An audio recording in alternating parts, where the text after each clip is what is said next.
Assalamualaikum warahmatullah.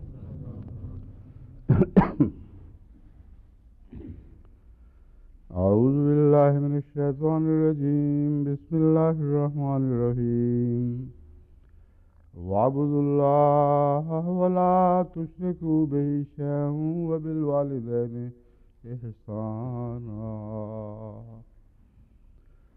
وبالوالدين إحسانا وبذي القربى واليتامى والمساكين والجار ذي القربى والجار الجنوب والصاحب بالجنب وابن السبيل وما ملكت أيمانكم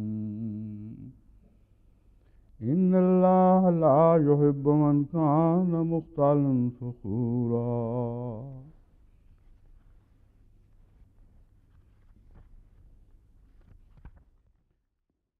Pada akhir daras kemarin, saya membuat sebuah poin analisis mengenai ayat ini, di mana saya percaya bahwa hubungan antara suami dan istri seharusnya berada di bawah istilah zil qurba, yakni kerabat dekat.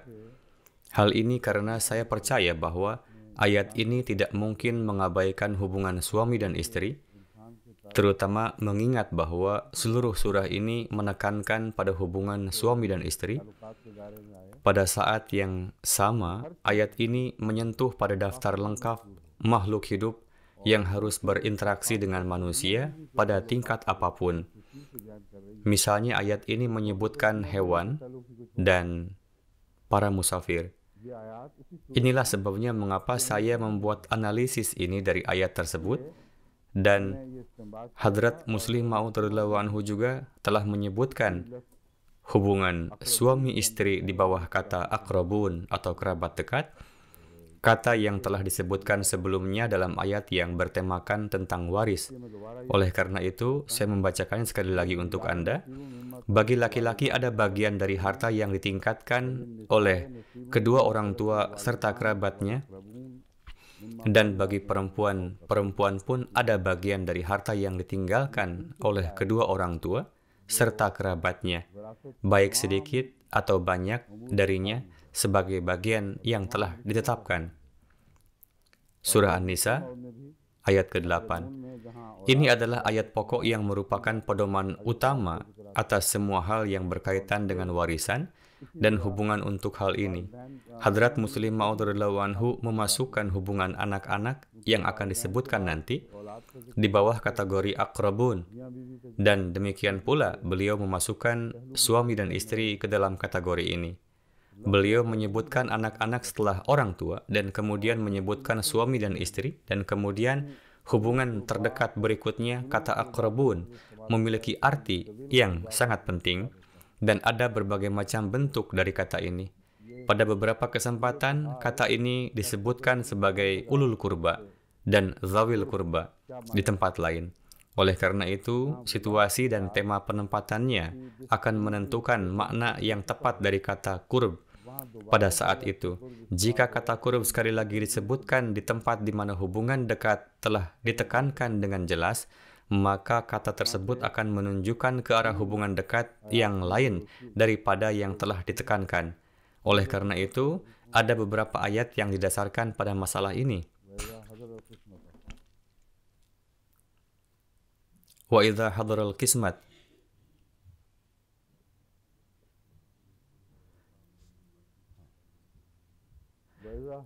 Wa idza hadaral qismat, kata ulul kurba digunakan dalam ayat tersebut.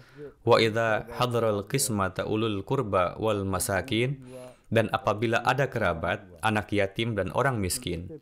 Kata akrabun dan zawil kurba tidak digunakan di sini, namun karena semua hubungan dekat yang termasuk dalam kategori akrab telah disebutkan sebelumnya, maka kata tersebut tidak merujuk pada hubungan seperti anak laki-laki, anak perempuan, saudara laki-laki, saudara perempuan, suami dan istri. Hal ini karena mereka telah disebutkan secara rinci dalam kaitannya dengan hukum waris. Di sini diinstruksikan bahwa selain mereka yang berhak menerima bagian dari warisan, juga harus ada kerabat dekat lainnya yang hadir pada saat warisan akan dibagikan. dan mereka adalah kerabat yang tidak memiliki hak hukum atas bagian tersebut. Oleh karena itu, ulul kurba tidak merujuk pada anak laki-laki, anak perempuan, istri, dan suami dalam kesempatan ini. Sebaliknya, kata ini merujuk kepada kerabat dekat yang tidak menerima bagian warisan Islam. Oleh karena itu, kata qurb akan ditafsirkan sesuai dengan tema dan konteks penempatannya. Seperti yang telah saya jelaskan, semua jenis hubungan telah ditekankan dalam ayat ini. Oleh karena itu, kita harus menganggap semua hubungan tersebut sebagai bagian dari kategori kata qoroba atau zil kurba yang telah disebutkan di bawah kategori akrabun dalam ayat tersebut dalam kaitannya dengan warisan. Mereka juga mencakup hubungan suami dan istri dan juga anak-anak. Nah, jika konteks ayat wabil walidaini ihsana wabizil kurba tidak berhubungan dengan suami dan istri, maka tidak hanya terbatas pada penghilangan ini saja, tetapi juga akan menghilangkan hubungan anak-anak dalam hal ini. Pertanyaan yang muncul kemudian adalah bagaimana dengan hubungan anak-anak? Meskipun hubungan anak-anak biasanya disebutkan dalam Al-Quran di samping hubungan orang tua, selain itu, kata ihsan juga ditekankan dan Al-Quran secara khusus menggunakan kata ihsan sehubungan dengan kapan hubungan suami dan istri berakhir. Fa'imsakum bima'rufin aw tasrihum bi ihsan. Kemudian, tahanlah perempuan-perempuan itu dengan layak atau lepaslah mereka dengan baik. Jumlah penekanan pada kebaikan begitu kuat sehingga menyarankan pasangan untuk tetap bersama dengan cara yang saling menghormati selama mereka masih bersama. Tetapi berpisahlah dengan cara yang baik dan pantas jika mereka memutuskan untuk berpisah. Berpisahlah dengan tetap bersikap baik atau satu sama lain. Ini adalah ajaran yang paling indah dan merupakan standar tertinggi yang benar-benar berlawanan dengan apa yang kita saksikan pada saat kita melihat perpisahan yang terjadi di dunia. Apa yang kita lihat dalam kasus-kasus di dunia adalah bahwa pasangan mencoba untuk saling bertoleransi selama mereka bisa bersama, meskipun ada beberapa perbedaan di antara keduanya, dan mereka saling menghormati satu sama lain sampai batas tertentu. Pada saat mereka memutuskan untuk berpisah, saat itulah mereka saling mengorek kekurangan satu sama lain. Mereka menggali kerangka di lemari masing-masing sambil mengekspos dan mengumumkan rahasia satu sama lain. Oleh karena itu, ini merupakan ajaran dengan standar tertinggi di mana Tuhan Yang Maha Esa menasihati para pasangan untuk berbuat baik satu sama lain pada kesempatan tersebut. Ini adalah kesempatan yang tepat dan benar untuk menunjukkan kebaikan. Oleh karena itu, tidak masuk akal jika ada peragaan kebaikan yang tidak ditunjukkan kepada suami dan istri dalam sebuah ayat yang begitu luas dalam menyebutkan hubungan yang layak mendapatkan tingkat kebaikan tersebut. Inilah alasan mengapa saya mengulangi hal ini dengan penekanan yang kuat bahwa zil kurba dalam kesempatan ini tentu saja mengacu pada hubungan antara suami dan istri dan juga hubungan dan tanggung jawab orang tua terhadap anak-anak mereka. Anda harus bersikap baik terhadap semua hubungan tersebut. Apakah kita belum mengumpulkan hadis tentang tanggung jawab orang tua terhadap anak-anak mereka? Tolong mintalah juga untuk itu. Sekarang saya kembali ke topik zawil kurba dan saya telah menjelaskan sebagian dari hal ini berdasarkan hadis atau riwayat-riwayat dari Nabi SAW. Sekarang saya akan menjelaskan makna ihsan dalam hal harapan-harapan apa yang seharusnya ada dalam hubungan suami istri, juga apa saja persyaratan dan harapan yang harus dipenuhi oleh suami dan istri terhadap satu sama lain. Saya akan memberikan contoh-contoh dari hal ini berdasarkan hadis. Riwayat ini berasal dari kitab Tirmizi, Kitabun Nikah. Hadrat Abu Hurairah radhiyallahu anhu meriwayatkan, Rasulullah SAW bersabda, yang terbaik di antara orang beriman adalah orang yang paling baik akhlaknya. Dan satu akhlak paling baik yang diperlihatkan oleh seorang laki-laki adalah yang memperlakukan istrinya dengan sebaik-baiknya dan dengan cara yang paling patut dicontoh.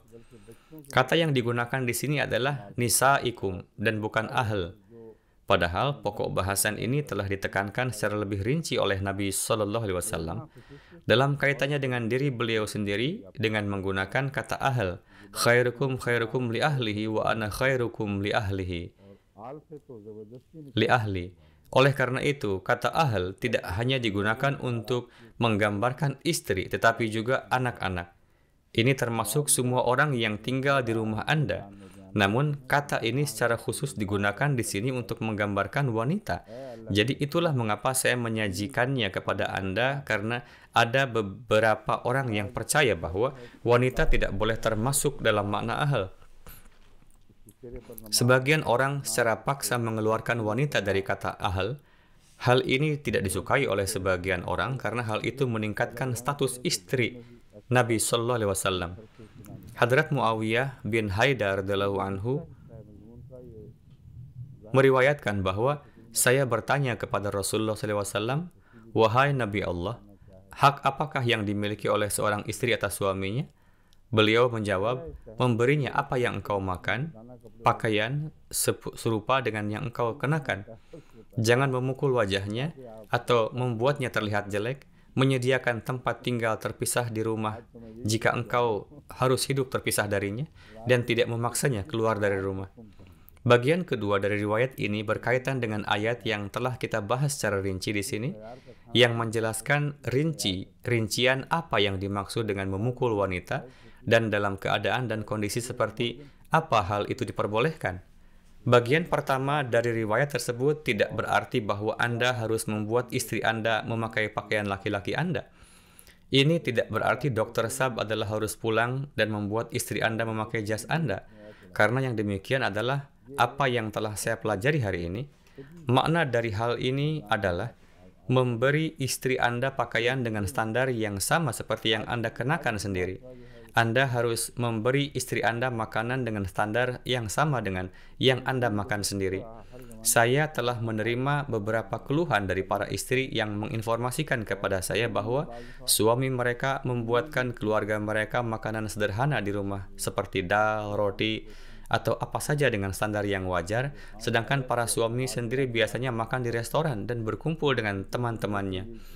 Ini adalah cacat perilaku dari kaum laki-laki yang sampai hari ini menyebabkan suasana beracun di masyarakat. Ini menciptakan situasi yang sangat menyakitkan bagi semua orang. Lihatlah bagaimana Al-Quran dapat diterapkan pada setiap zaman dan situasi dengan berlalunya waktu. Ada juga istri yang berperilaku sedemikian rupa, dalam arti bahwa mereka diam-diam makan makanan yang enak, tetapi mereka berpura-pura mengalami masa sulit ketika suami mereka tiba di rumah.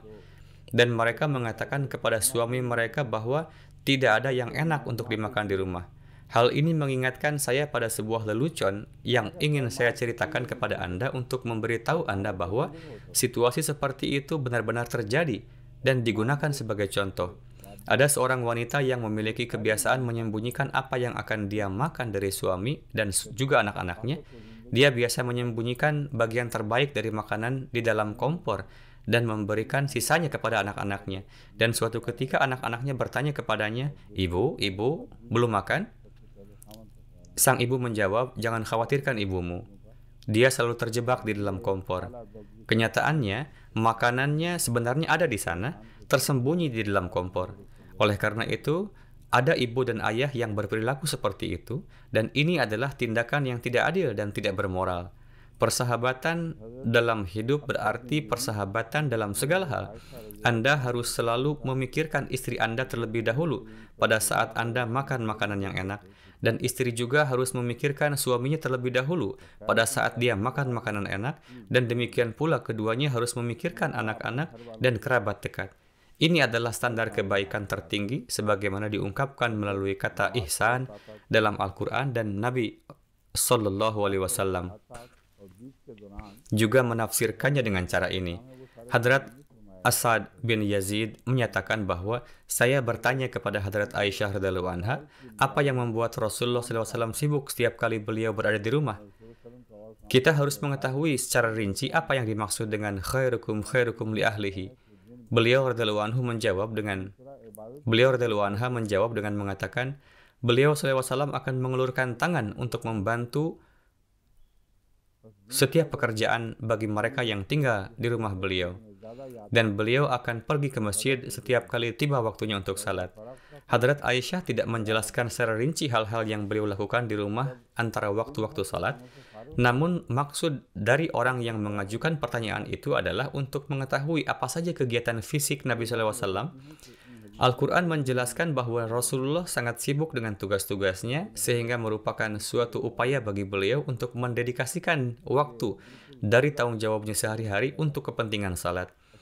Nabi SAW disibukkan dengan tugas-tugasnya tanpa batas setiap saat. Satu-satunya penyesalan yang beliau miliki di akhir hari adalah bahwa beliau ingin mengingat Allah Ta'ala lebih banyak daripada yang telah beliau lakukan. Maka apabila engkau telah bebas, bersungguh-sungguhlah, dan hanya kepada Tuhanmu lah engkau beribadah dengan sungguh-sungguh.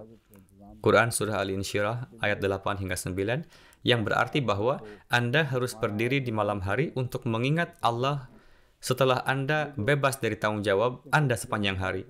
Oleh karena itu, tidak benar jika menafsirkan hadis ini berarti bahwa Rasulullah hanya melakukan tugas-tugas dasar seperti memasak, mencuci pakaian, dan sebagainya sepanjang hari ketika beliau berada di rumah. Kenyataannya adalah bahwa kesibukan sehari-hari Nabi SAW berkisar pada masalah-masalah keagamaan. Ada begitu banyak tugas dan tanggung jawab yang dibebankan kepada beliau.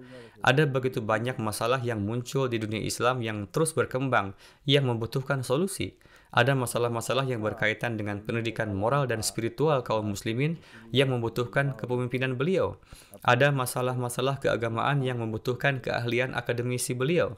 Ada tugas pewahyuan Al-Quran yang diwahyukan kepada beliau dan pelestariannya.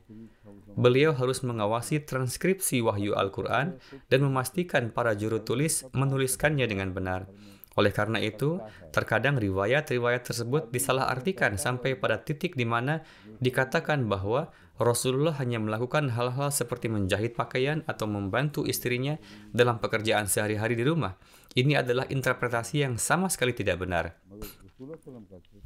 Kenyataannya adalah bahwa Rasulullah masih meluangkan waktu dari jadwalnya yang sangat sibuk untuk membantu para istrinya dalam pekerjaan rumah tangga.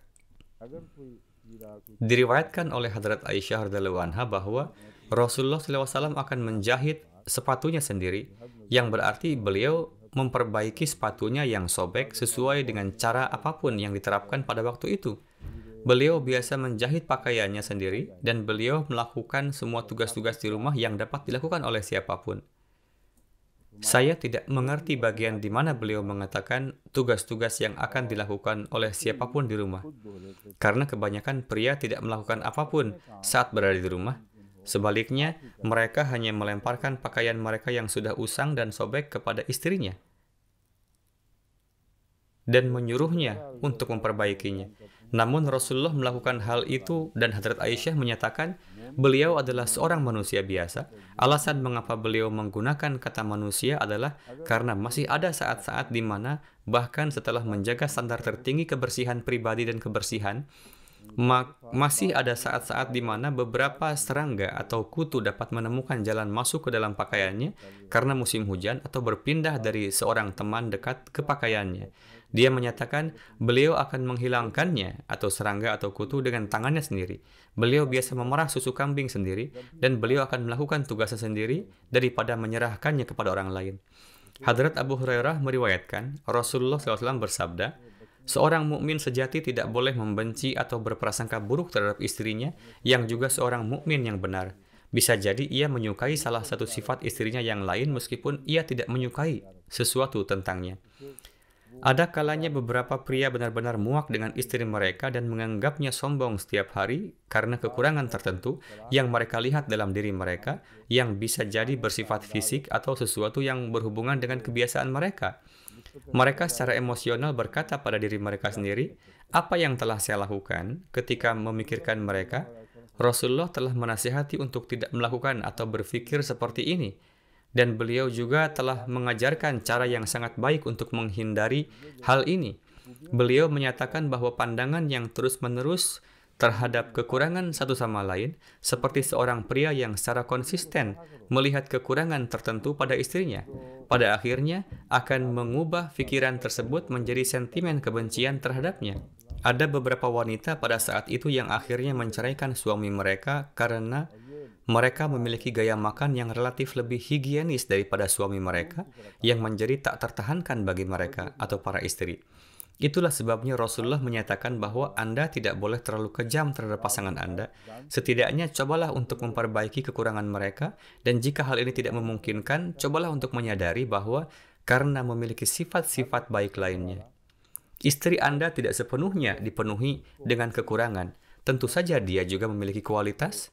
Oleh karena itu, fokuslah pada kualitas-kualitas tersebut, dan ini akan menyelesaikan masalah yang telah lahir dalam hubungan Anda, dan kemudian Anda akan mulai menyukainya juga. Ini adalah perspektif psikologis yang mendalam tentang hal ini, yang berlaku seperti hukum. Pada dasarnya, ini adalah masalah fokus yang sederhana. Setiap orang yang mencintai orang lain secara sadar mengabaikan kekurangan orang yang mereka cintai. Tidak mungkin bagi seseorang untuk dipenuhi dengan semua kualitas.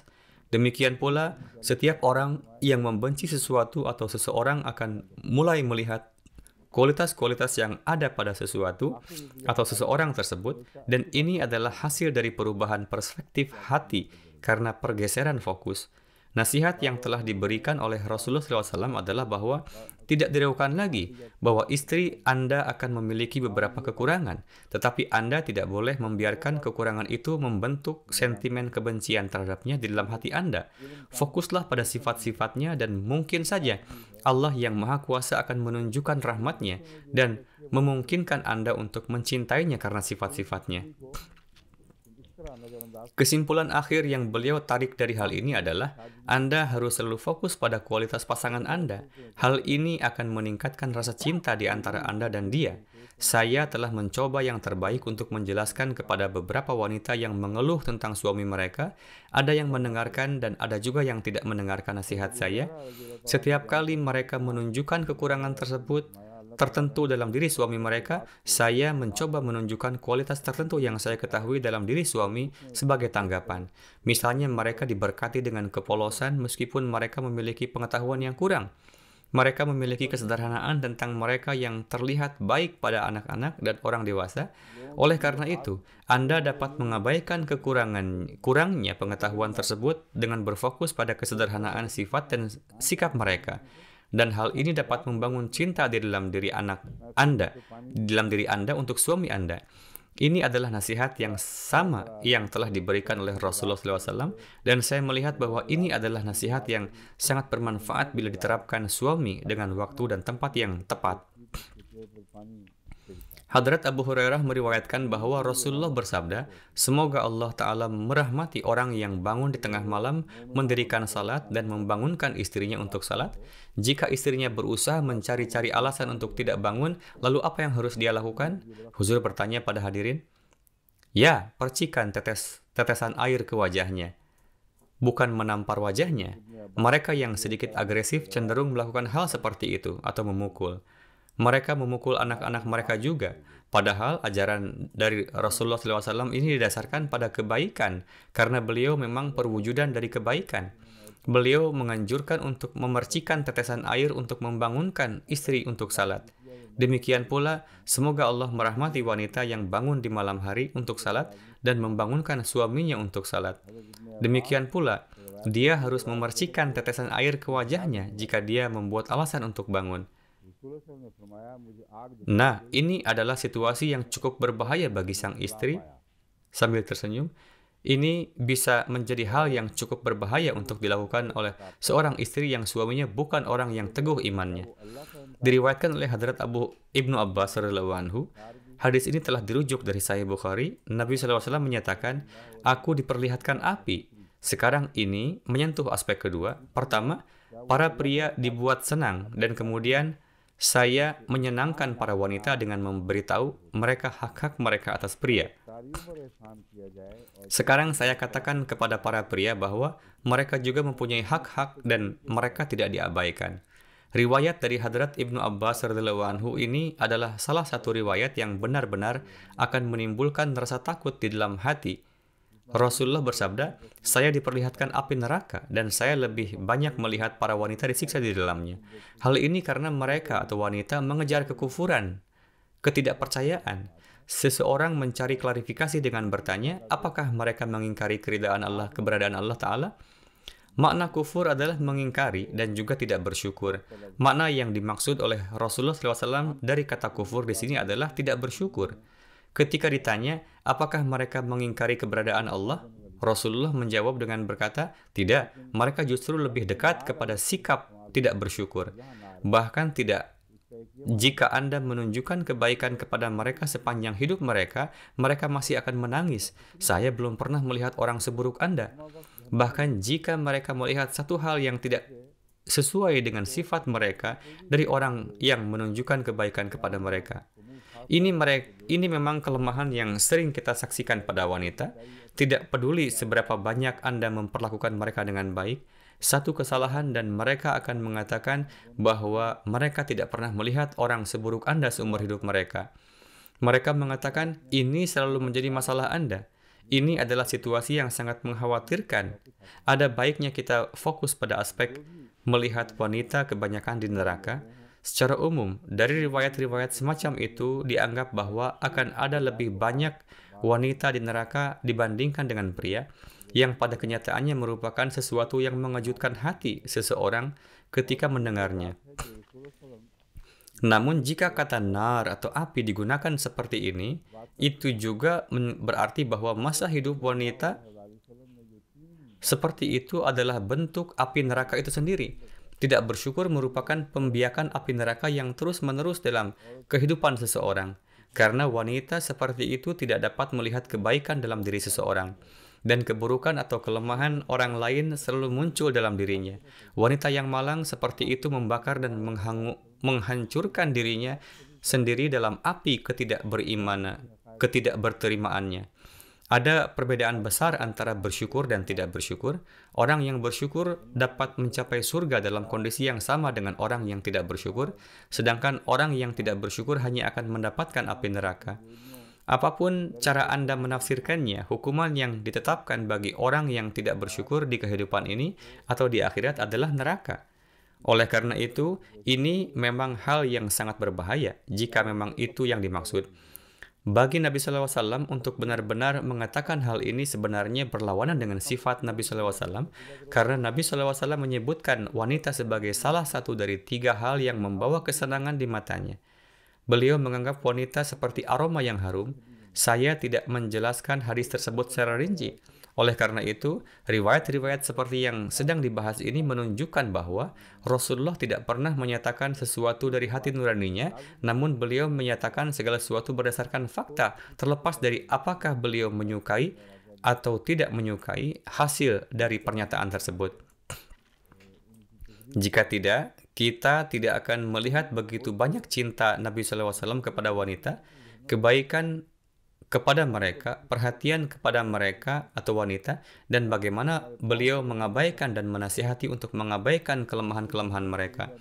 Dan bahkan beliau mengatakan bahwa janganlah kalian berusaha meneruskan seorang wanita sedemikian rupa sehingga janganlah kalian berusaha meluruskan seorang wanita sedemikian rupa hingga akhirnya kalian membentaknya dalam prosesnya. Ingatlah selalu bahwa wanita diciptakan dari tulang rusuk. Tulang rusuk memiliki lengkungan yang tidak dapat diluruskan. Setiap usaha untuk meluruskannya hanya akan membuatnya patah.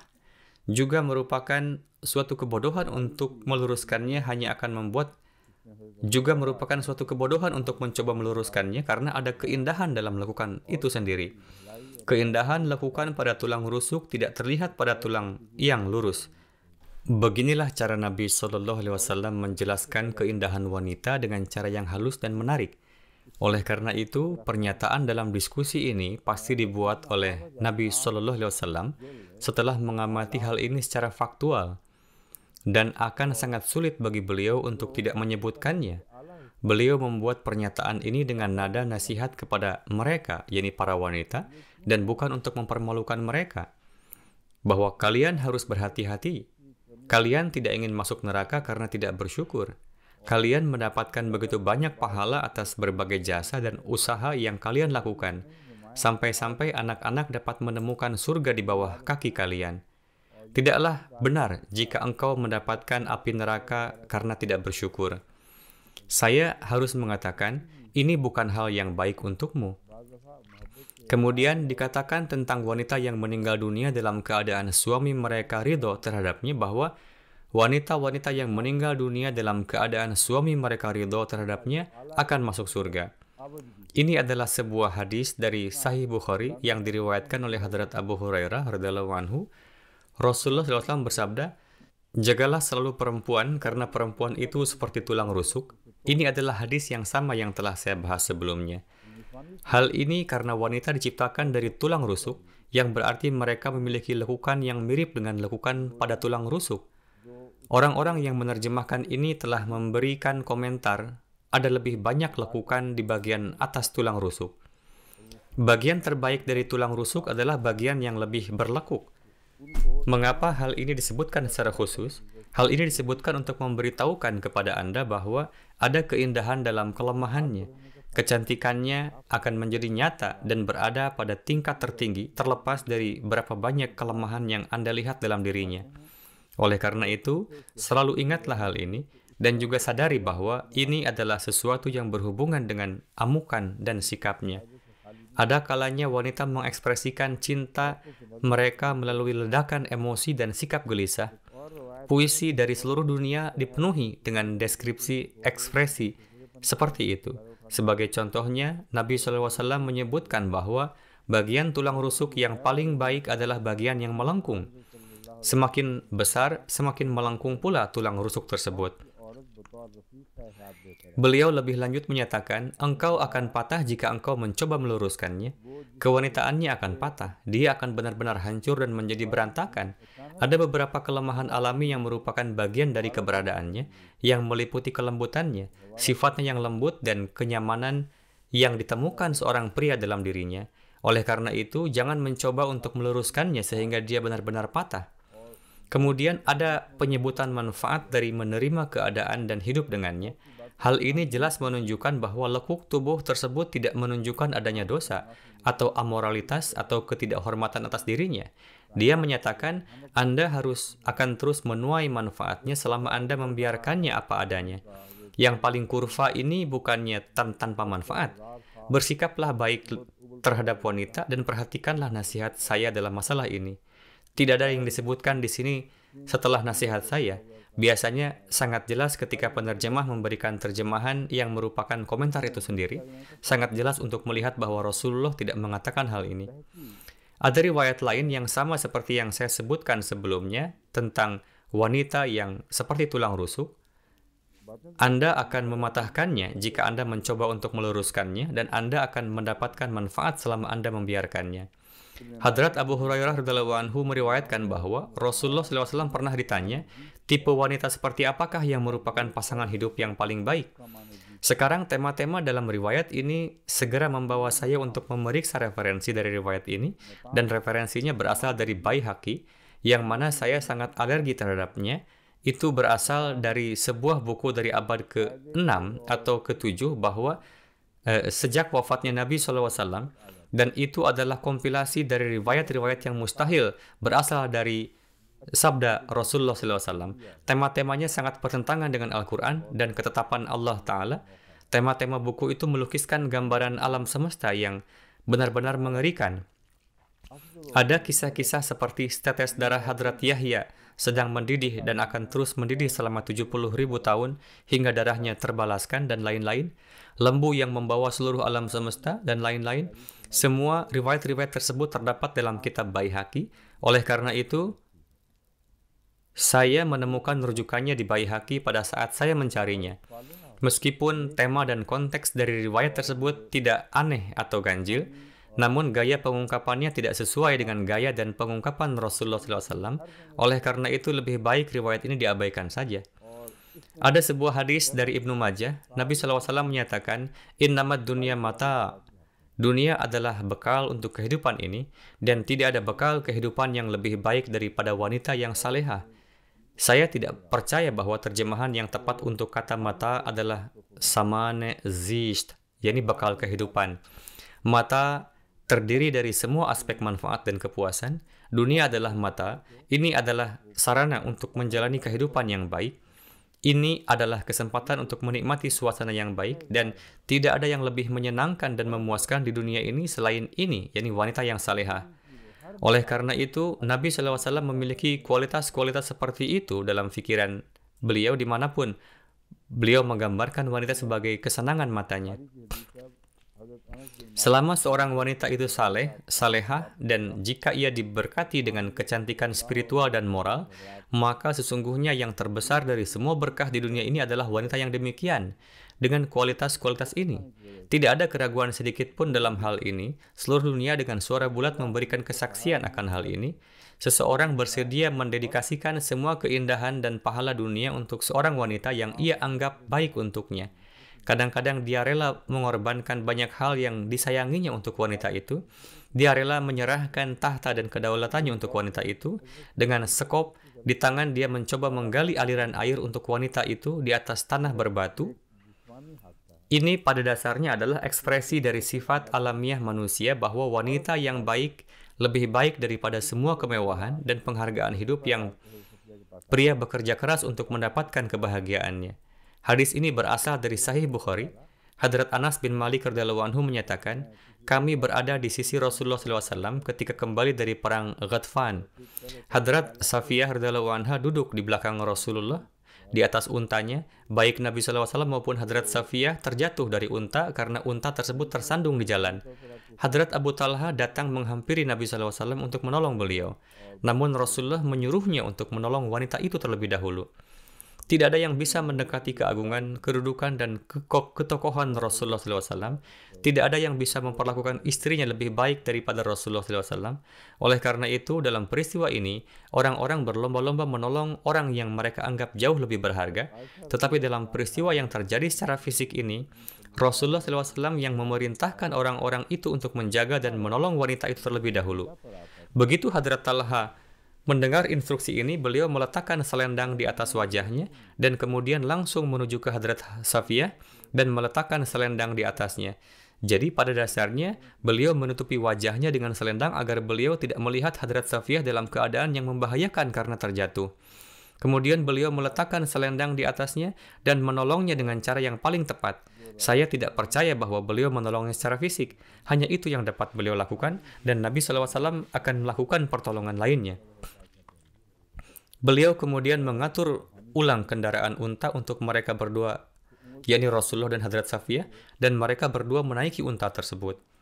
Hadrat Aisyah radhiyallahu anha meriwayatkan bahwa saya tidak pernah mengagumi salah satu istri Nabi SAW sebagaimana saya mengagumi Hadrat Khadijah radhiyallahu anha. Meskipun saya tidak pernah melihatnya secara langsung. Ini berarti bahwa kecintaan Rasulullah kepada Hadrat Khadijah bukan karena ketertarikan fisik. Beliau jauh lebih tua daripada Nabi SAW, dan para perawi yang menceritakan sejarah mengatakan bahwa Rasulullah menganggap Hadrat Aisyah sebagai orang yang paling menarik dan cantik secara fisik. Tentu saja beliau juga memiliki kualitas spiritual.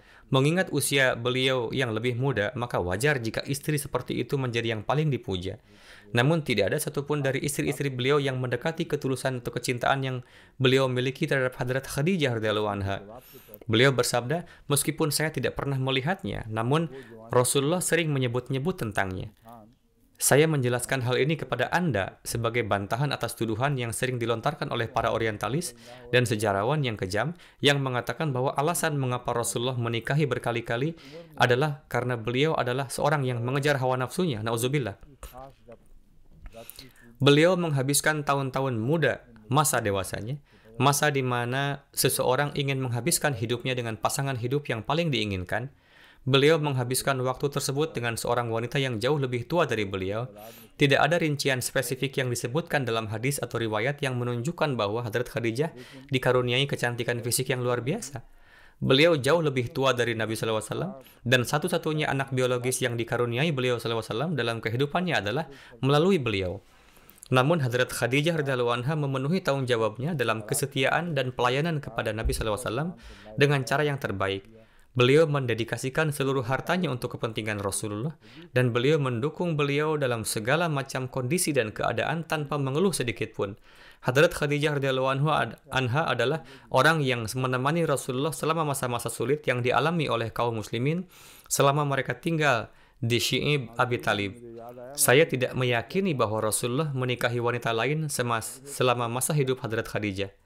Sebagai catatan tambahan, saya ingat saya pernah mengatakan bahwa Hadrat Ibrahim adalah salah satu-satunya anak laki-laki Nabi SAW yang mengoreksi diri saya sendiri keesokan harinya dengan mengklarifikasi bahwa dengan mengatakan dia adalah satu-satunya anak laki-laki, yang saya maksudkan adalah dia adalah satu-satunya anak laki-laki yang hidup cukup lama, sehingga Rasulullah dapat mengatakan bahwa dia akan menjadi seorang nabi jika dia sudah dewasa. Saya kemudian melakukan penelitian tentang hal ini dan saya juga menyebutkan bahwa ada riwayat yang menyebutkan sampai 11. Setelah melakukan penelitian lebih lanjut, saya menemukan bahwa Al-Masih yang dijanjikan alaihissalam juga menyebutkan sampai 11. Dikatakan bahwa ia memiliki 4 anak perempuan. Apakah saya benar? Dan juga dikatakan bahwa ia memiliki 4, 6, atau 11 anak laki-laki. Poin yang ingin saya tekankan adalah alasan mengapa saya menyebutkan angka-angka ini secara terpisah dan berbeda. Saya selalu memiliki pertanyaan di benak saya, dan itu berkaitan dengan turunnya ayat Khatamun Nabiyyin. Dan ayat ini turun di saat musuh mengejek Nabi SAW sebagai seorang abtar, yakni pria yang tidak memiliki keturunan laki-laki. Musuh tidak akan pernah mengatakan hal seperti itu jika Rasulullah memiliki anak setelah menerima jubah kenabian. Setelah melakukan penelitian lebih lanjut, saya menemukan bahwa semua anak biologis yang dimiliki oleh Rasulullah lahir sebelum beliau mengaku sebagai seorang nabi. Kecuali Hadrat Ibrahim radhiyallahu anhu. Hadrat Ibrahim radhiyallahu anhu merupakan satu-satunya anak yang lahir setelah beliau mendakwakan sebagai seorang nabi. Oleh karena itu, latar belakang turunnya ayat ini dalam kaitannya dengan Khatamun Nabiyyin adalah bahwa Rasulullah tidak memiliki anak perempuan atau laki-laki setelah pendakwaannya sebagai seorang nabi. Tidak disebutkan adanya anak perempuan yang lahir setelah pendakwaannya. Sebagian besar sejarawan percaya bahwa anak pertama yang lahir setelah pendakwaannya sebagai seorang nabi telah meninggal pada usia yang sangat muda. Ada yang mengatakan bahwa ia meninggal dalam beberapa hari, beberapa jam, atau beberapa bulan. Ada yang mengatakan bahwa Hadrat Ibrahim radhiyallahu anhu masih hidup sekitar 18 bulan. Ada yang mengatakan bahwa beliau masih hidup selama 2,5 sampai 18 bulan, atau sekitar angka tersebut. Saya juga ingin mengatakan bahwa satu-satunya anak yang masih hidup yang dimiliki oleh Rasulullah, yakni perempuan atau laki-laki, adalah dari Hadrat Khadijah radhiyallahu anha. Kenyataan bahwa beliau memiliki begitu banyak anak akan menimbulkan pertanyaan bahwa apa gunanya hubungan fisik saja dengan beliau di masa tuanya. Oleh karena itu, tuduhan bahwa Rasulullah dipengaruhi oleh hawa nafsu duniawi, nauzubillah, adalah tuduhan yang sama sekali tidak benar dan dibantah melalui setiap aspek dari akhlak beliau yang sangat baik di sepanjang hidupnya. Garis waktu sejarah pernikahan yang beliau lakukan juga membantah tuduhan ini. Kapan Hadrat Khadijah radhiyallahu anha wafat? Ya, beliau wafat pada saat pengepungan Syi'ib Abi Talib, yaitu sekitar tahun ke-4 setelah pendakwaan kenabian, dan bertahan hingga tahun ke-11 atau ke-12. Apakah Anda mengetahui secara pasti? Pengepungan dimulai pada tahun ke-4 atau ke-5 setelah klaim sebagai seorang nabi dan tetap berlangsung hingga saat Rasulullah hijrah ke Madinah. Pengepungan Syi'ib Abi Talib berakhir 1 atau 2 tahun sebelum hijrah ini. Namun beliau tetap berada dalam keadaan terkepung sebelum kebebasan itu, dan beliau hanya memiliki satu istri selama periode ini, yaitu Hadrat Khadijah radhiyallahu anha. Oleh karena itu, Hadrat Aisyah radhiyallahu anha meriwayatkan Rasulullah SAW akan menyembelih atau mengorbankan seekor kambing dan kemudian membagikan dagingnya kepada para sahabat Hadrat Khadijah radhiyallahu anha. Tema hadis ini telah dibahas sebelumnya. Ungkapan kecintaan kepada orang-orang yang telah meninggal dunia dapat dilakukan setelah kewafatan mereka, juga dengan memenuhi kewajiban-kewajiban terhadap kerabat dekat mereka. Hadis ini menunjukkan bahwa hal ini merupakan kebiasaan Hadrat Khadijah radhiyallahu anha. Nabi SAW tidak akan memaksa untuk memenuhi kewajiban-kewajiban orang yang telah meninggal dunia dan tidak akan membagikan daging kurban kecuali jika hal itu merupakan kebiasaan Hadrat Khadijah radhiyallahu anha. Hadrat Aisyah radhiyallahu anha menyatakan, kadang-kadang saya mengatakan kepada Rasulullah, Anda membuat seolah-olah tidak ada wanita lain di dunia ini selain Hadrat Khadijah. Ini pada dasarnya sejalan dengan konsep wanita seperti tulang rusuk. Ini adalah contoh yang bagus untuk hal ini. Rasulullah menyebutkan banyak sifat-sifat Hadrat Khadijah, dan di akhir riwayatnya beliau mengatakan bahwa saya memiliki anak biologis darinya. Jadi beliau juga memiliki rasa hormat terhadapnya. Meskipun Hadrat Aisyah menyebutkan sifat-sifat sebagaimana yang disebutkan oleh Rasulullah, namun hanya Allah Ta'ala yang lebih mengetahui apa yang ada di dalam benak beliau pada saat itu. Namun tidak diragukan lagi bahwa beliau sangat mengagumi Hadrat Khadijah radhiyallahu anha.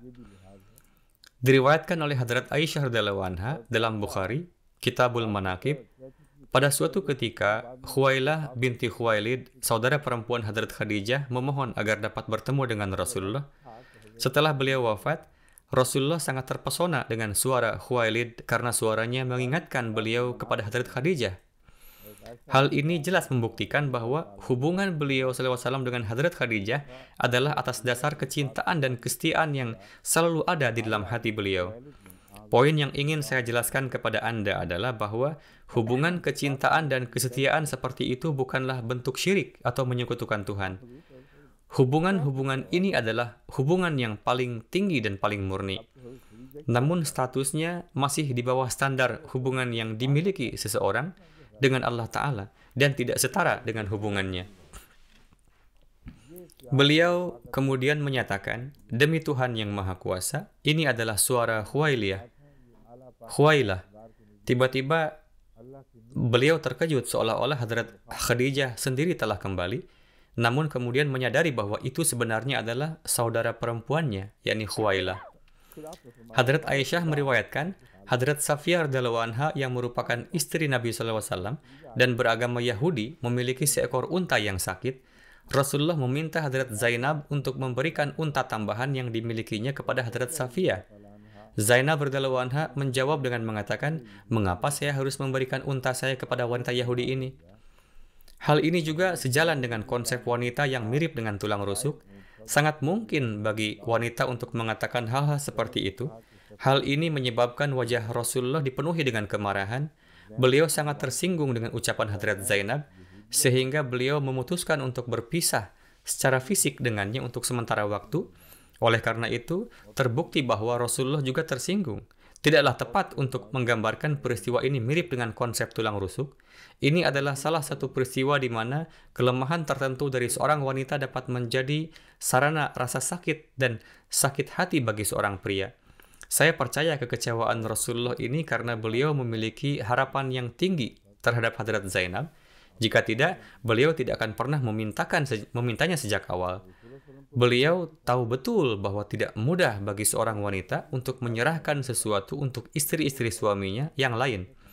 Oleh karena itu, alasan kekecewaan Rasulullah adalah karena Hadrat Zainab tidak memenuhi harapan beliau terhadapnya.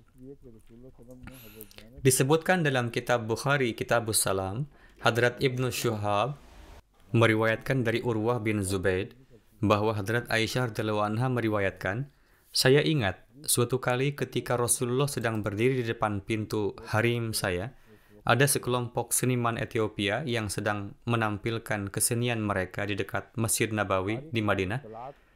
Rasulullah mengizinkan saya untuk melakukan pardah atau cadar di balik selendangnya, dan saya menyaksikan penampilan orang-orang Ethiopia di balik kerudung itu.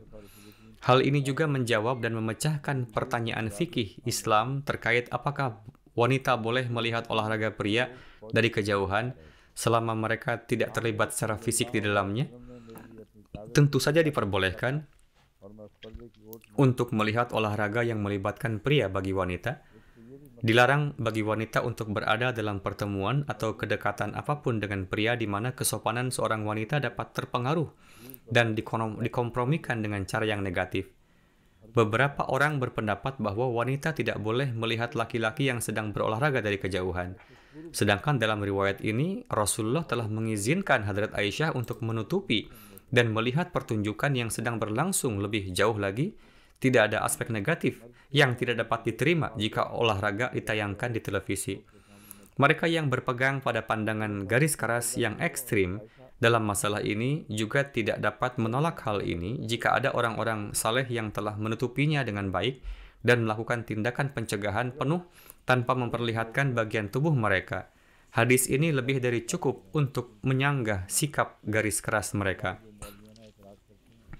Hadrat Aisyah radhiyallahu anha meriwayatkan, saya telah melihat Rasulullah SAW memberikan penutup bagi saya melalui selendangnya, sementara saya melihat para pemain Ethiopia melakukan akrobat perang mereka.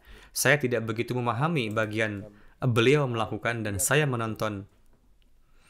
Seolah-olah pertunjukan itu tidak terjadi setiap hari, terjemahannya pasti keliru. Saya yakin ini hanyalah sebuah gaya ekspresi. Yang dia maksudkan adalah saya terkadang membayangkan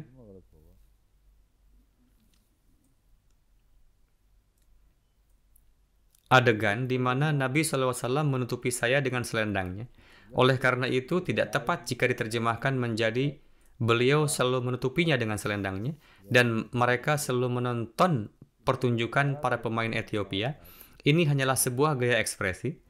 Saya terkadang membayangkan adegan itu ketika, lebih lanjut ia menyatakan, Rasulullah SAW tidak akan merasa lelah atau melihat, sampai saya sendiri tidak merasa lelah melihat.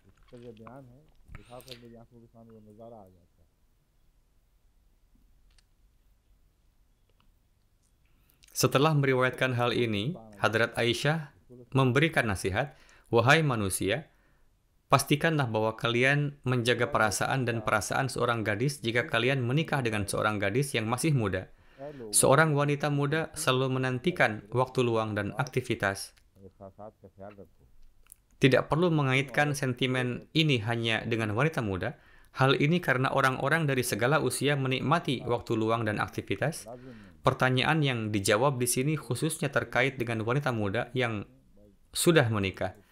Seorang wanita muda yang sudah menikah dapat menonton kegiatan olahraga pria, juga sangat diperbolehkan untuk menjaga perasaannya dalam hal ini oleh pria, bahkan sangat sejalan dengan hukum syariat untuk menjaga perasaannya dalam hal ini.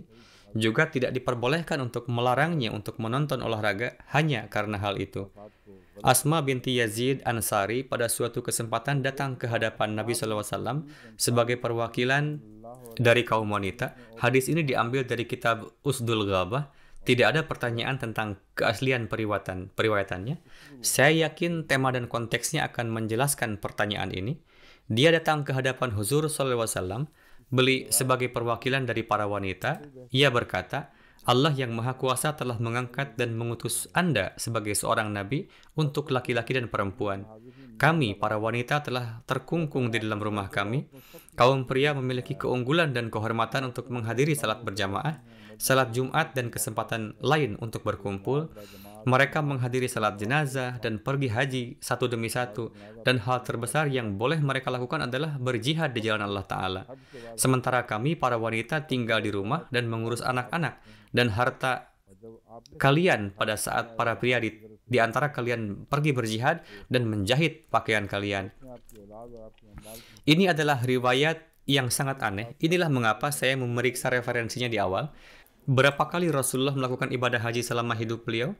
Atau berapa kali para sahabat pergi haji bersama Rasulullah selama hidupnya? Hanya ada 2 tahun lagi setelah penaklukan Makkah, di mana beliau menunaikan ibadah haji. Ada satu haji yang didokumentasikan dan dikenal sebagai Hujjatul Wida, haji terakhir.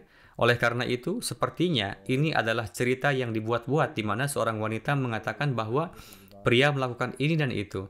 Tampaknya aneh untuk berpikir bahwa wanita ini maju sebagai perwakilan wanita dan semua wanita terkurung di rumah mereka sampai saat itu. Saya pribadi tidak puas dengan menerima hadis ini sebagai hadis yang sahih. Oleh karena itu, tolong agar hadis ini diperiksa. Menarik juga untuk melihat bahwa diskusi-diskusi ini terjadi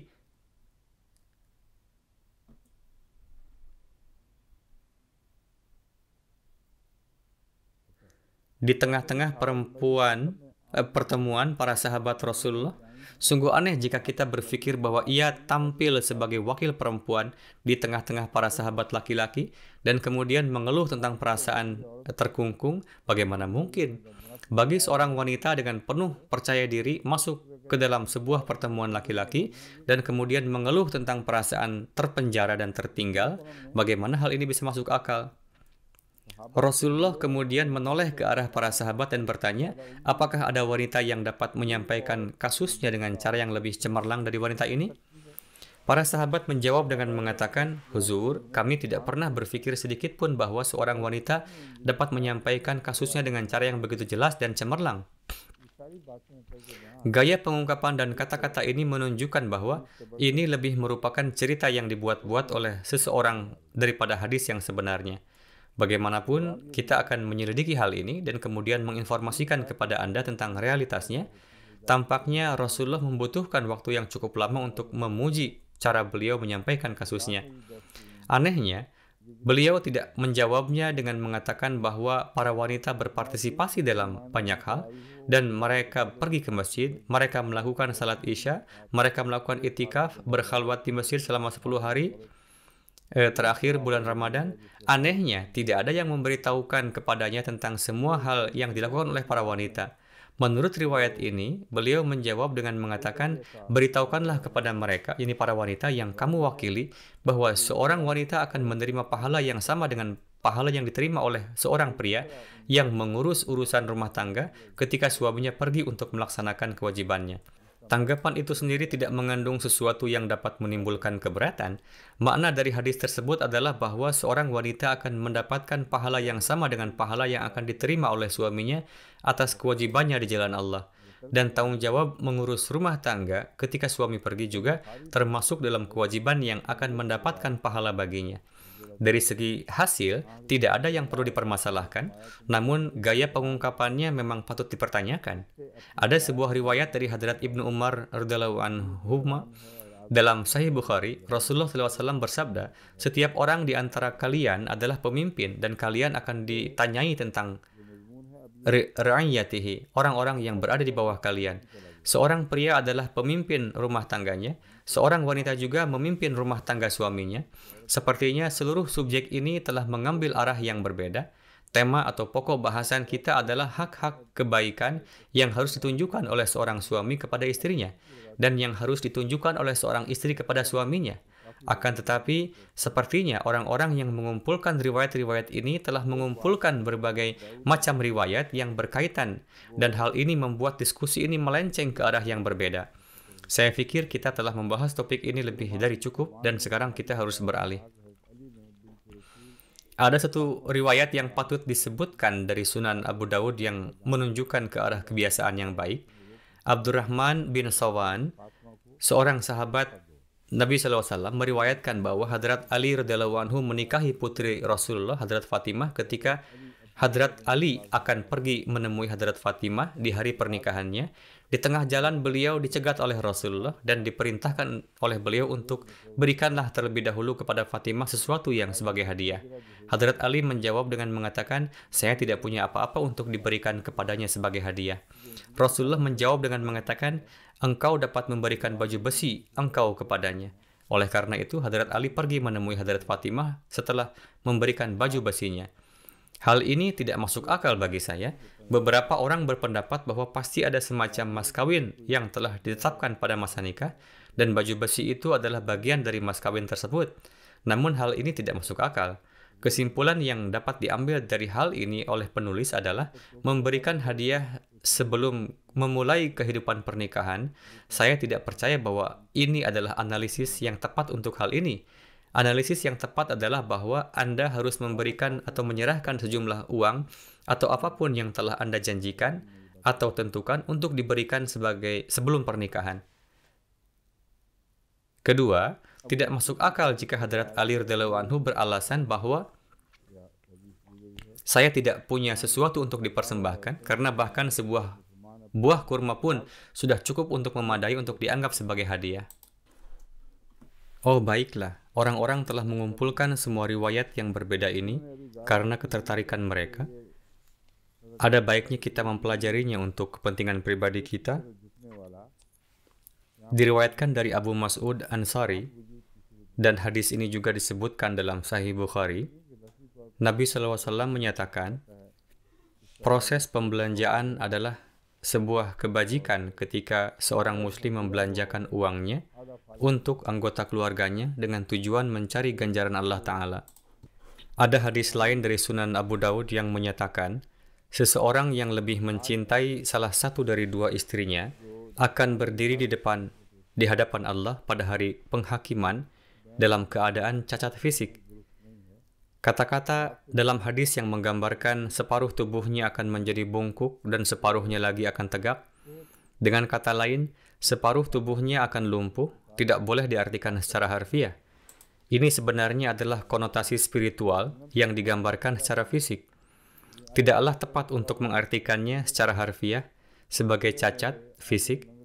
Makna sederhana dari hal ini adalah bahwa orang tersebut tidak akan diizinkan masuk surga dengan kondisi kesehatan yang sama dengan orang lain yang telah berlaku adil terhadap para istri. Hadis tersebut tidak menyebutkan masuk neraka karena dengan jelas menyatakan bahwa mereka akan pergi ke a'la, tempat yang paling tinggi. Namun hal ini menimbulkan pertanyaan bahwa bagaimana mungkin orang yang secara fisik tidak sempurna dan tidak tegak secara fisik dapat masuk surga dengan kondisi fisik yang seperti itu. Oleh karena itu, hadis-hadis ini perlu dipelajari dengan seksama untuk memahami tema dan makna sebenarnya yang terkandung di dalamnya. Tidak mungkin seseorang akan menghabiskan sisa kekekalannya di surga dalam keadaan fisik yang tidak sempurna, terutama ketika Rasulullah telah menyatakan bahwa tidak ada seorang pun yang akan masuk surga dengan cacat fisik seperti itu. Sehubungan dengan hal ini, ada sebuah hadis di mana seorang wanita tua bertanya kepada Rasulullah SAW, dan Rasulullah menjawabnya dengan mengatakan, tidak ada orang tua yang akan masuk surga. Wanita tua itu mulai berteriak dan berteriak putus asa, "Oh tidak, apa yang harus kami lakukan?" Saat itulah Rasulullah meyakinkannya bahwa setiap orang akan masuk surga dalam keadaan muda atau masih muda. Oleh karena itu, tidak ada konsep yang tidak lengkap secara fisik di surga. Hadis dalam kasus ini dapat berarti bahwa suami yang lebih menyukai salah satu dari dua istrinya tidak akan menerima kepuasan surga yang sama seperti yang dinikmati oleh suami yang telah berlaku adil kepada semua istrinya dalam perlakuan. Dia akan menikmati setengah dari kenikmatan surga dibandingkan dengan orang yang akan menikmati kepuasan penuh yang ditawarkan. Makna ini dimungkinkan mengingat banyaknya tempat kerohanian yang ada di surga. Untuk saat ini, kita telah membahas hubungan suami dan istri di bawah subjek Dzil Qurba. Juga tidak ada contoh-contoh tentang hak-hak yang dimiliki oleh anak laki-laki dan perempuan terhadap ayahnya, dan apa standar kebaikan yang diharapkan terhadap satu sama lain dalam hal ini. Saya juga telah mengatakan bahwa Anda tidak perlu memberikan kajian yang begitu panjang, karena kita hanya akan memberikan contoh.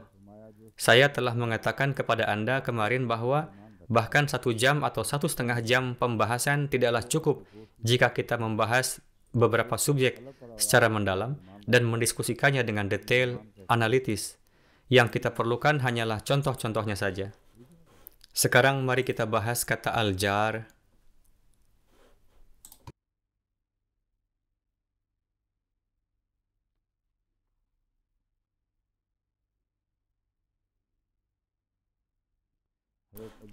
Arti kata ini adalah tetangga.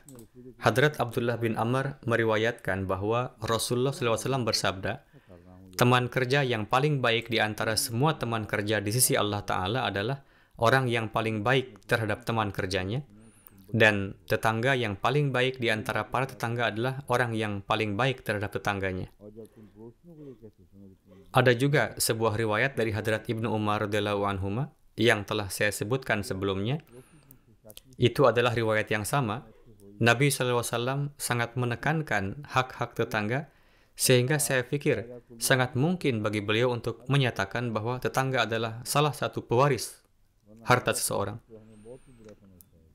Ada juga sebuah hadis dari Sahih Bukhari, diriwayatkan dari Abu Shuraih, bahwa Rasulullah menyatakan, Ini adalah hadis yang sama dengan yang saya sebutkan kemarin. Demi Allah, seseorang bukanlah seorang mukmin sejati yang tetangganya tidak aman dari kesulitannya. Apakah kita sudah pernah membahas hal ini? Terjemahannya dimulai dari sini. Ada beberapa penanda di sini yang dapat menimbulkan kebingungan. Ada sebuah hadis lain dari Sahih Bukhari di mana Hadrat Abu Hurairah radhiyallahu anhu meriwayatkan bahwa Rasulullah SAW bersabda, seseorang yang beriman kepada Allah Ta'ala dan hari penghakiman, yakni seseorang yang benar-benar beriman, tidak boleh membuat masalah bagi tetangganya. Orang yang beriman kepada Allah Ta'ala dan hari pembalasan juga harus menghormati tamunya. Saya yakin kami juga telah menyebutkan hal ini. Hadrat Abdullah bin Mas'ud meriwayatkan, seseorang pernah bertanya kepada Rasulullah SAW, bagaimana saya bisa mengetahui apakah saya melakukan kebaikan atau keburukan? Rasulullah menjawab pertanyaan ini dengan bersabda,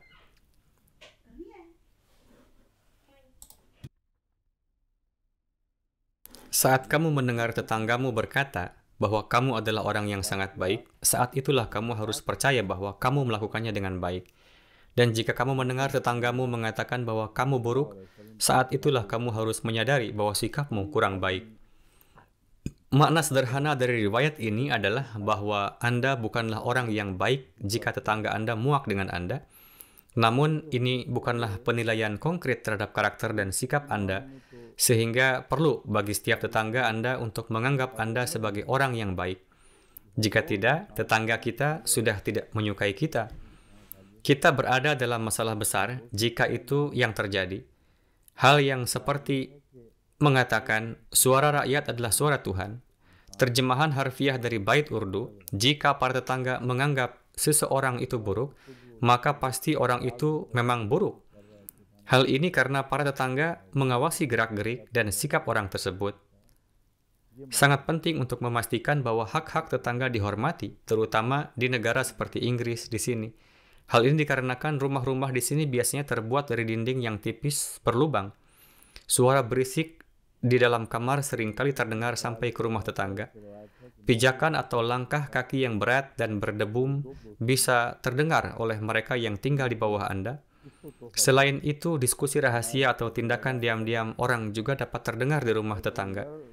Oleh karena itu, Anda harus berusaha untuk sangat berhati-hati dalam bergerak di dalam rumah Anda sendiri di negara ini. Selain itu, tidak boleh ada diskusi atau kebisingan atau pertengkaran yang mengganggu tetangga Anda dan membuat Anda malu. Tetangga tidak boleh tidur dalam keadaan lapar. Diriwayatkan oleh Abbasiyah bin Daka bahwa saya mendengar Rasulullah bersabda, janganlah seseorang makan dengan kenyang sementara tetangganya tidur dalam keadaan perut kosong. Menjalankan perintah hadis ini tidaklah praktis. Tidaklah praktis untuk menanyakan kepada tetangga Anda setiap hari apakah mereka sudah makan makanannya yang mengenyangkan atau belum. Hal ini tidak praktis dan juga bukan makna dari hadis ini. Makna sebenarnya dari hadis ini adalah bahwa Anda harus selalu memperhatikan mereka yang kurang mampu di lingkungan Anda. Tidak seharusnya seseorang menikmati setiap hari dalam hidupnya dengan banyak makanan, sementara tetangganya harus menghabiskan beberapa malam dengan perut kosong karena kekurangan makanan. Inilah makna sederhana dari hal ini untuk tetap membuka mata dan memperhatikan keadaan tetangga kita, juga memperhatikan tetangga-tetangga yang membutuhkan. Hadrat Aisyah bertanya kepada Rasulullah, dari dua tetangga yang saya miliki, kepada siapakah saya harus memberikan hadiah? Rasulullah menjawab dengan bersabda, berikanlah kepada orang yang pintu rumahnya paling dekat dengan rumahmu. Artinya, jika Anda hanya memiliki satu barang untuk dibagikan, maka lebih baik membagikannya kepada tetangga yang paling dekat dengan Anda. Saya memiliki beberapa tisu dan sapu tangan di saku saya. Saya sengaja mencari sapu tangan karena orang-orang yang menonton akan berpikir bahwa saya mungkin tidak memiliki sapu tangan setiap kali saya menggunakan tisu. Mereka kemudian mulai mengirimi saya banyak sapu tangan sebagai hadiah. Jadi saya sengaja melakukan upaya ekstra untuk menemukan sapu tangan di saku saya untuk menghindari masalah ini. Hadrat Abu Dzar radhiyallahu anhu meriwayatkan bahwa Rasulullah bersabda, wahai Abu Dzar, selalu tambahkan sedikit kuah setiap kali engkau memasak sup yang lezat agar engkau dapat menjaga tetangga-tetanggamu untuk menikmatinya. Selalu kirimkan sebagian dari rebusan itu kepada setidaknya salah satu tetanggamu. Ini juga merupakan terjemahan rinci dari riwayat yang sebenarnya. Setidaknya salah satu tetanggamu adalah indikator di sini. Sebenarnya tidak terbukti bahwa hal ini merupakan kejadian sehari-hari atau tradisi pada masa Nabi SAW di masyarakat yang menjadi bagiannya. Tidak ada referensi historis yang jelas yang menunjukkan bahwa Rasulullah selalu menambahkan kuah pada rebusannya, atau beliau selalu mengirimkan sebagian rebusan yang dimasak di rumahnya ke beberapa tetangganya.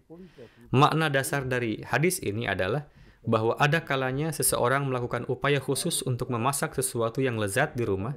Pada saat-saat seperti itu, orang-orang tersebut secara alamiah harus memikirkan rekan-rekan dan tetangganya selain itu. Hubungan Anda dengan tetangga haruslah baik sehingga Anda dapat mengirimkan sepiring atau beberapa makanan tambahan yang telah Anda masak khusus untuk mereka. Hal ini dulunya merupakan tradisi yang sangat umum di Qadian. Cukup sulit untuk menegakkan tradisi ini di sini di Inggris karena jarak antara tetangga cukup jauh. Anda mungkin harus melakukan perjalanan dengan mobil untuk mencapainya. Namun, orang-orang di lingkungan di Qadian sangat aktif dalam tradisi ini karena rumah-rumah mereka cukup berdekatan. Saya ingat dengan jelas karena semua kerabat saya tinggal berdekatan, seperti saudara laki-laki, saudara perempuan, dan ibu-ibu tiri saya, dan akan selalu ada sepiring atau sepiring makanan yang dikirim ke rumah kami. Mereka akan berkata, kami telah memasak makanan yang luar biasa hari ini. Anda harus mencobanya juga. Ini adalah tradisi yang baik yang meningkatkan rasa cinta di antara masyarakat. Namun ini bukanlah sebuah instruksi yang pasti bahwa Anda harus membuat kuah tambahan pada saat Anda memasak makanan. Ada riwayat lain dari Hadrat Abu Dzar Ghafari yang disebutkan dalam Sahih Bukhari. Nabi SAW bersabda, "Wahai para wanita muslimah, janganlah seorang wanita memperlakukan tetangganya dengan meremehkan. Jika memungkinkan, bahkan mengirimkan rebusan satu payak atau kaki kambing kepadanya harus dilakukan atas nama Anda." Meskipun riwayat tersebut menunjukkan bahwa paling tidak seseorang dapat mengirim rebusan satu kaki kambing, padahal instruksi di sini adalah bahwa Anda harus menghindari menunjukkan penghinaan kepada tetangga Anda, dan yang paling tidak dapat Anda lakukan adalah mengiriminya rebusan kaki kambing jika memungkinkan. Ini berarti bahwa Anda tidak boleh mengabaikan tetangga Anda, dan cobalah untuk memenangkan hatinya dengan cara sekecil apapun yang Anda miliki. Ini juga berarti bahwa mereka yang lebih mampu harus memberikan lebih banyak untuk sesamanya. Tetapi intinya adalah bahwa Anda setidaknya harus mengirimkan sesuatu kepada tetangga Anda, meskipun Anda memiliki sedikit uang. Ada sebuah buku yang berjudul Al-Adab Al-Mufrad, Imam Bukhari. Buku ini merupakan kompilasi yang indah dari Hadrat Imam Bukhari dari riwayat-riwayat atau hadis-hadis yang terdiri dari tema-tema yang berkaitan dengan etika, cara memperlakukan orang lain, dan tanggung jawab satu sama lain. Ada sebuah riwayat dari Hadrat Mujahid di mana beliau meriwayatkan bahwa saya pernah bertemu dengan Hadrat Abdullah bin Amr. Pada saat itu salah seorang pembantunya sedang menguliti seekor kambing. Beliau, Abdullah bin Amr, berkata kepada pembantunya, "Dengarkanlah aku sahabatku, pastikan bahwa pembagian pertama dari kulit kambing yang telah disembelih ini dikirimkan kepada tetangga kita yang beragama Yahudi sebagai hadiah." Seseorang dari antara para hadirin berkata, "Semoga Allah merahmati Anda." "Tuan yang terhormat, apakah Anda benar-benar mengirim hadiah kepada seorang Yahudi?" Dia menjawab pertanyaan ini dengan mengatakan, "Saya mendengar Rasulullah menekankan pentingnya tetangga, sehingga kami khawatir beliau akan menyatakan tetangga sebagai pewaris dari kami." Hadis itu sendiri berasal dari Nabi SAW, sedangkan orang yang mendengarnya telah menjelaskannya dengan caranya sendiri.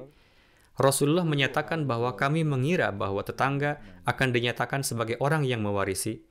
Pentingnya hadis ini adalah bahwa ini adalah dalil yang kuat untuk menyanggah mereka yang secara khusus memberikan syarat-syarat seperti menjadi seorang mukmin atau seorang muslim agar diperlakukan dengan hormat.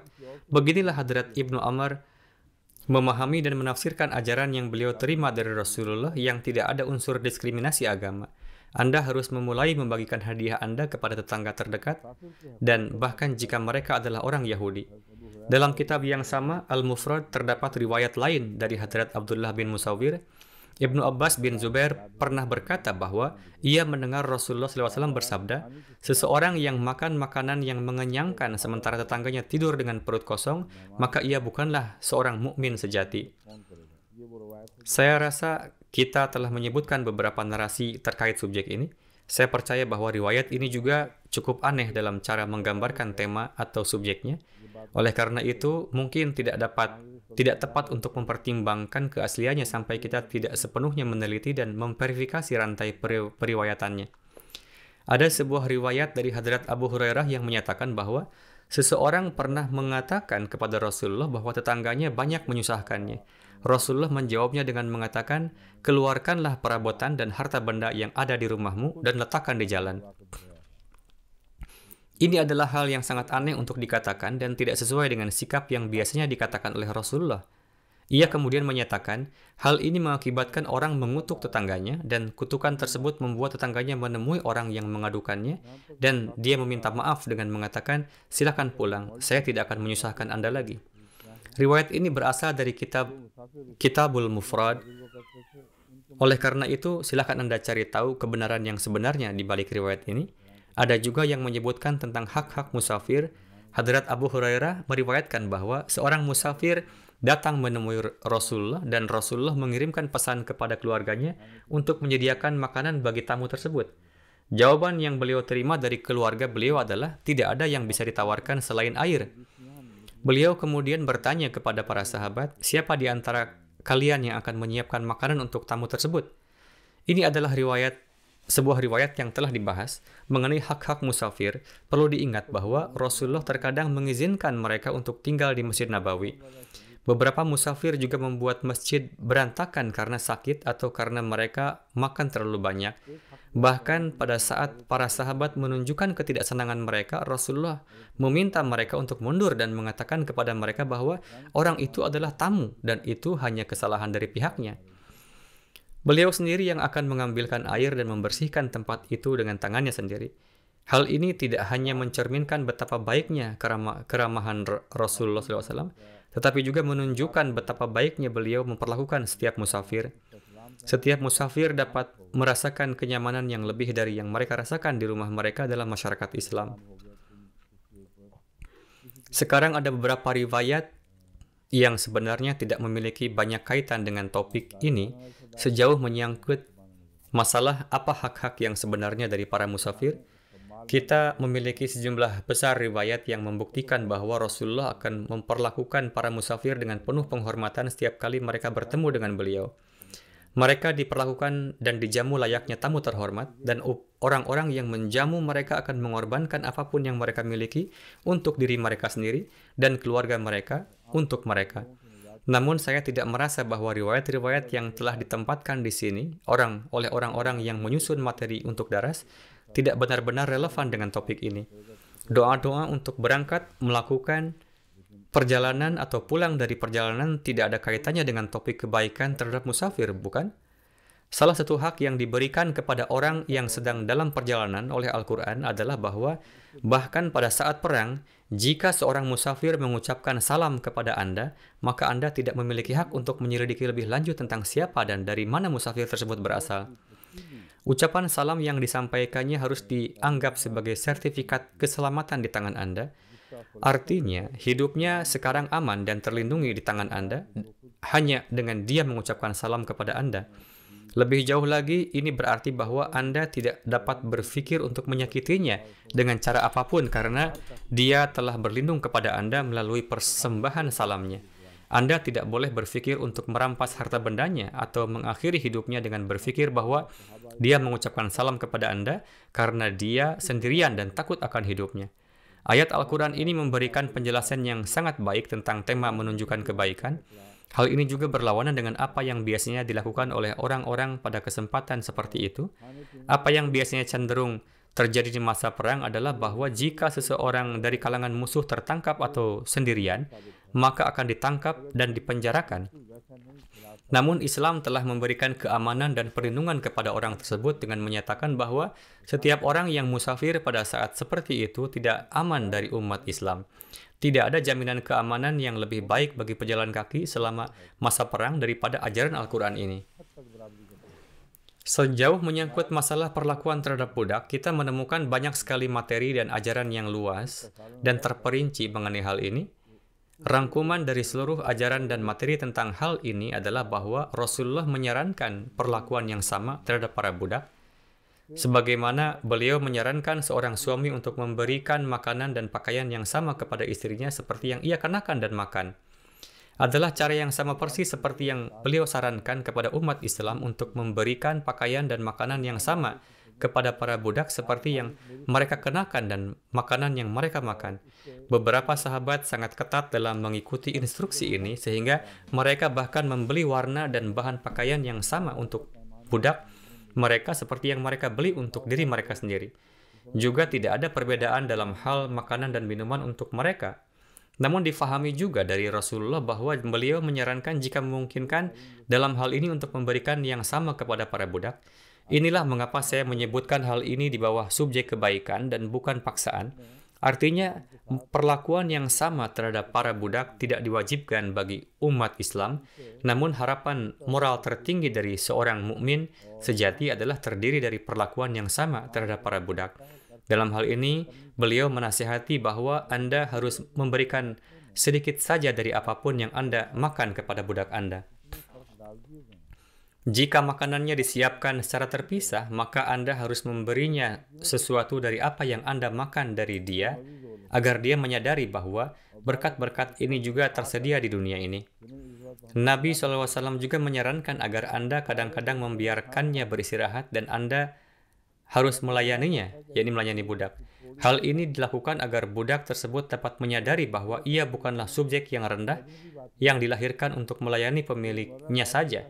Namun saat ini perannya telah berbalik dan pemiliknya sekarang melayani budak tersebut. Hal ini memberikan rasa dorongan pada diri seorang hamba untuk meningkatkan nilai pribadinya.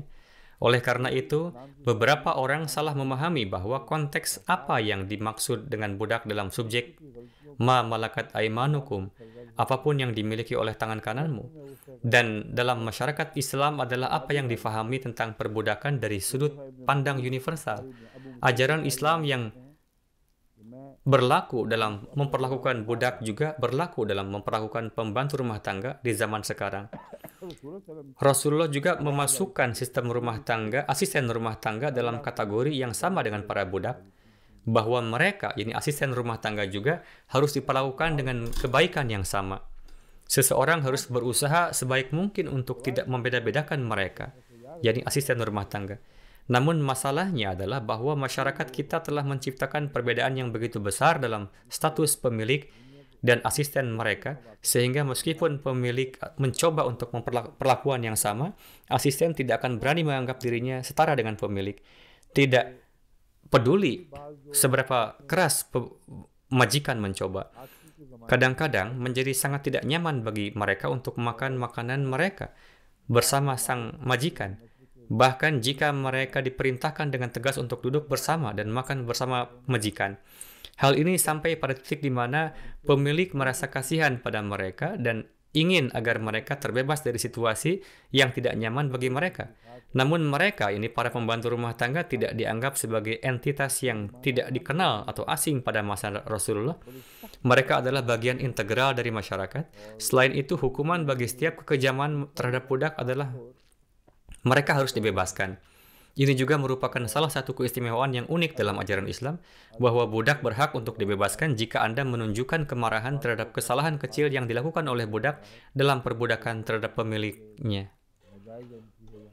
Abu Mas'ud Ansari menceritakan, saya pernah memukul budak saya mendengar suara Rasulullah berkata kepada saya, Abu Mas'ud, Allah lebih berkuasa daripada kamu atas budak yang kamu pukuli. Ada kekuatan yang kuat dalam suara itu. Ia berkata, saya benar-benar terguncang ketika mendengarnya. Saya tidak dapat mengatakan hal lain sebagai respon selain, wahai Nabi Allah, saya membebaskan budak ini. Ini adalah hak-hak yang diberikan kepada para budak dalam Islam yang sama sekali tidak disadari oleh dunia.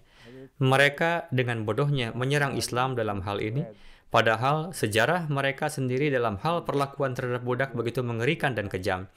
Bahkan di zaman sekarang ini, wanita diperdagangkan di seluruh dunia. Ada wanita yang diperdagangkan ke negara ini dari negara-negara barat dan dijual dan kemudian dipenjara di dalam rumah. Wanita-wanita tersebut diperlakukan dengan cara yang sangat memalukan. Sebagian besar orang yang tidak menyadari hal ini, namun banyak penelitian yang telah diterbitkan yang menunjukkan bahwa perbudakan masih merajalela di zaman sekarang di seluruh dunia. Para budak dipukuli dan disiksa dengan cara yang ekstrim. Cara mereka memastikan penangkapan mereka adalah dengan merampas paspor dan menahannya. Jika mereka yang ditangkap menuntut hak-hak mereka dari tawanan mereka, para tawanan hanya akan merobek paspor dan melaporkannya ke polisi atau agen pasukan perbatasan dan memberi tahu mereka bahwa orang ini telah memasuki negara itu secara ilegal dan mereka harus dideportasi. Saya rasa waktu untuk hari ini telah selesai. Ada banyak riwayat yang kita miliki sehubungan dengan ajaran-ajaran mengenai budak, namun saya yakin kita hanya perlu memberikan beberapa contoh. Kami tadi memberikan beberapa contoh dalam kaitannya dengan subjek ihsan atau kebaikan, namun ada banyak sekali rincian yang diberikan oleh Hadrat Masih Maud alaihissalam mengenai hal ini.